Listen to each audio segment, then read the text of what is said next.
салом ба ҳама нафарҳое ки ҳама рӯза видеоҳои моро тамошо мекунед.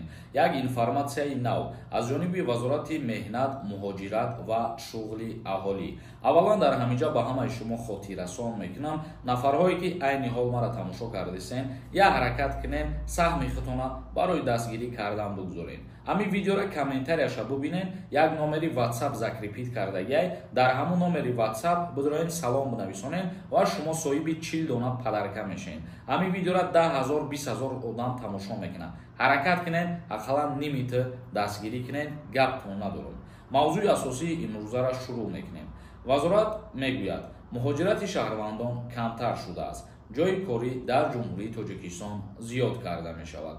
бинобар афзоиши аҳолии ҷумҳурии Тоҷикистон зарур аст ки ҷиҳати қонеъ гардонидани талаботи аҳолӣ ба шуғл ҳар сол зиёда аз 100,000 ҷойи кори нав фароҳам карда шавад.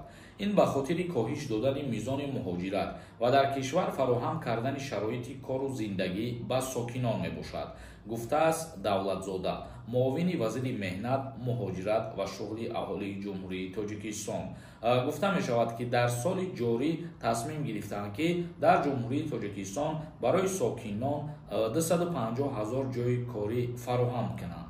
طبق معلومات‌های خدمات مهاجرت در 3 ماه سال روان از جمهوری تاجیکستان بیش از 190,000 شهروند کشور با مهاجرت سفر کردند که از این 180,000 نفر را فدراسیون روسیه قبول کرده است و گفته می شود که در مقایسه با همین دوره سال سپری شده مهاجرت مهنتی به خارجه 28% کمتر شده است. назар ба солҳои пештара, соли 2024 рафтани шаҳрвандони ҷумҳурии Тоҷикистон ба дигар давлатҳо барои кору фаъолият кардан 28% кам шудагӣ аст. ва инчунин аз ҷониби вазорати меҳнат ва муҳоҷирати ҷумҳурии Тоҷикистон гуфта шуд, барои сафар кардан ба давлатҳои дигар, аз ҷумла Федератсияи Русия ва Корея, гуфтанд ки забони давлатӣ қабулкунандаи муҳоҷирони меҳнатӣ аз ҷониби вазорат курсҳои кӯтоҳмуддати омӯзишӣ, яъне курсҳои забони русӣ, забони англисӣ ва забони кореягӣ ройгон ба роҳ монда шудааст, ки хоҳишмандони зиёде ба омӯзиш машғул мебошанд. ҳар нафаре ки хоҳишманд мебошад пеш аз ба Россия сафар кардан ё ки мисол ба ягон давлатҳое ки забони англисӣ дар кор мебошад ё махсус ба Корея сафар кардан, курсҳои ҳамин забонҳои давлатишона ройгон ба роҳ мондагӣ ҳастанд. шаҳрвандон метавонанд ки рафта муроҷиат кунанд ва ройгон таҳсил кунанд. фаромӯш накунем ки Корея бояд аз соли 2025 аллакай барои шаҳрвандони ҷумҳурии Тоҷикистон визаи корӣ ба роҳ бомонад ва баъдан шаҳрвандони ҷумҳурии Тоҷикистон метавонанд ки ба Корея низ барои кору фаъолият кардан офитсиални сафар бикунанд. خب تماشابینان عزیز و گرامی قدر، این بود یک نشریه نو از جانب وزارت مهنت و مهاجرت. اکنون کامنتاری‌های شما را خوانده با سوال‌ها جواب می‌گردانیم. در همینجا قید کردم می‌گذارم خودتون می‌دونید که در فدراسیون روسیه این حال ریدها روز تا روز زیاد شده است و زاپرد مونده است بسیاری نفرها را. اگر بخواید پروسا بفهمید که شما زاپرد دارین یا اینکه نه، در رقم‌های روی اکران در واتساپ بنویسونید، پروورکا میکنم و جوابش برای شما میگم. یک کس نویسنده السلام علیکم آقای سوربون. نفرهایی که صاحب دو فرزند میباشند با خدمت دعوتشون میکنند یا اینکه نه. نفرهایی که صاحب دو فرزند هستند از دعوت کنی با خدمت حربی آزاد میباشند.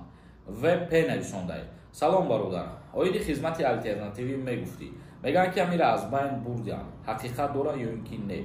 خدمت الटरनेटिव्ی از بین رفتگی نیست و هر کسی که خواهشمنده میتونه رفته پیش از سر شدن پریزف با военкомат‌های ناحیه خودشون مراجعت بکنه. منصور نویسنده سلام آقای سوربون، ریدها در مهاجرت تمام شدن یا اینکه نه؟ وضعیت аэропорт‌ها چه خیلی؟ گرانیتسا میگن محکم شد. گرانیتسا محکم شدگی نیست ولی شهروندان جمهوری تاجیکستان ها بگیم که بیشتر تفتیشات کرده است و کمتر زدشکش شده از همین سبب و در aeroport ها هم نیز همچنین میباشد. تفتیش حجت ها نظر به پیشتر زیاد هست. یک کس نویسنده که بیزار شدم ای دیزلایک مونیرا، تا وقتی که هستی تو دیزلایک بمونی، اگر من ویدیو کردم میگیرم با همین خاطر خطا غم نتختا بفره نکرد همون لایک نمون. یک کسی دیگر نویسنده السلام علیکم آقای سوربون، با یک پتن در دیگر شهرها کار کردن اجازت شده یا اینکه نه؟ میفهموند میرم. пештар ин чиз пешниҳод шид, вале ҳозира шуда қабул нашидай. Барои муҳоҷирон гуфтанд ки як осонӣ оварда шавад ва як патент иҷозат диҳанд дар чандин шаҳрҳои Россия кор карданшонанд. Як кас нависондаи армия то 30 соларо мебаранд. Юристи қафомонда. Та агар қонуна хуб надонӣ, мақсад нафаҳмӣ, ҳоҷат ба уе нестай ки ман барои то чиза бо 10 бор айсари нав бифаҳмонам ёки кодексет нишон будам, китоб нишон будам.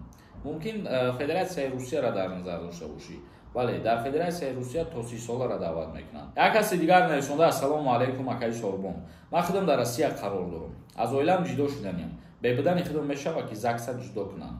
Бебудани шумо бо тариқи давернес мешавад.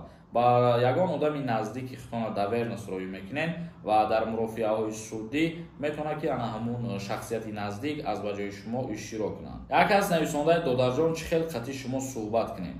Срочно номеротона аз куҷо гирем? Ягон саволи муҳим дошта бошӣ, дар ҳамин комментария метавонӣ номери WhatsApp-та бинависонӣ ва мо худмон дар тамос мебуроем. Як каси дигар нависонда: ассалому алайкум акаи Сорбон. Ҳамин якаписароро ба хизмат даъват мекунанд ё ин ки не? Меган қонуни нав буромаде. Як фарзандам бошӣ ба хизмат даъват мекунанд.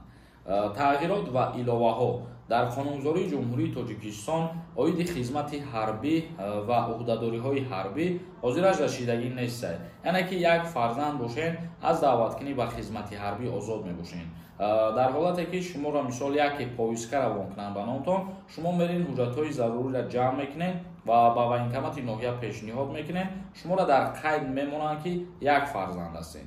Тамошобинони азиз ва гиромӣ, то наборҳои дигар, худованд ҳамаи мо шуморо нигаҳбон бошад.